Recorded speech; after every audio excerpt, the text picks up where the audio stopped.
AP వ్యాప్తంగా పిడుగులు పడే అవకాశం ఉందని ఏపీ విపత్తు నిర్వహణ సంస్థ స్పష్టం చేసింది. పొలంలో పనిచేసే రైతులు, కూలీలు, పశు, గొర్రె కాపర్లు జాగ్రత్తగా ఉండాలని సూచించింది. చెట్ల కింద ఉండవద్దని విపత్తుల నిర్వహణ సంస్థ పలు సూచనలు జారీ చేసింది. వాయువ్య మధ్యప్రదేశ్ నుండి దక్షిణ తమిళనాడు వరకు ద్రోణి కొనసాగుతోంది.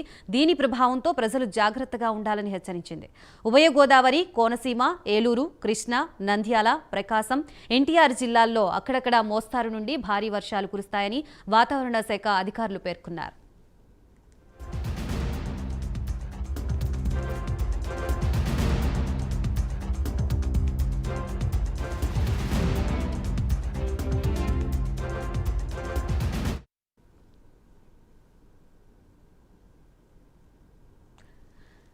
ఏపీ వ్యాప్తంగా పిడుగులు పడే అవకాశం ఉందని ఏపీ విపత్తు నిర్వహణ సంస్థ స్పష్టం చేసినట్లుగా తెలుస్తోంది. దీనికి సంబంధించి కంప్లీట్ అప్డేట్స్ ఇవ్వడానికి మా ప్రతినిధి శ్రీనివాస్ సిద్ధంగా ఉన్నారు. శ్రీనివాస్,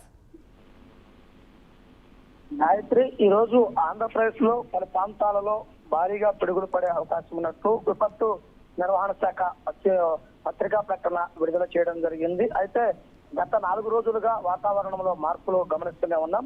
అందులో దృష్టిలో ఉంచుకొని ఈ రోజు చూసినట్లయితే కనుక శ్రీకాకుళం, మన్యం జిల్లా, విజయనగరం, విశాఖ, అనకాపల్లి, ఆలూరు, కాకినాడ, ఉభయ గోదావరి జిల్లాలలో కూడా పిడుగులు పడటానికి అవకాశం ఉన్నట్టు కూడా స్పష్టం చేయడం జరిగింది. ఇక చూసుకున్నట్లయితే కనుక ఉభయ గోదావరి, కోనసీమ, కృష్ణా జిల్లాలో అక్కడక్కడ కూడా పడతాయంటూ కూడా స్పష్టం చేయడం జరిగింది.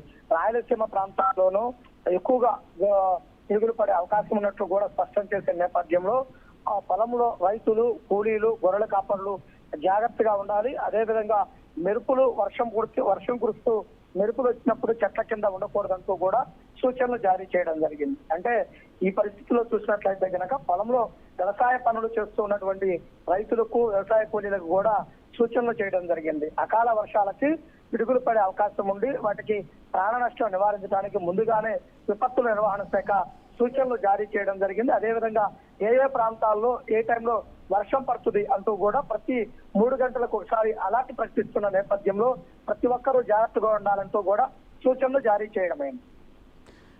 Thank you Srinivas.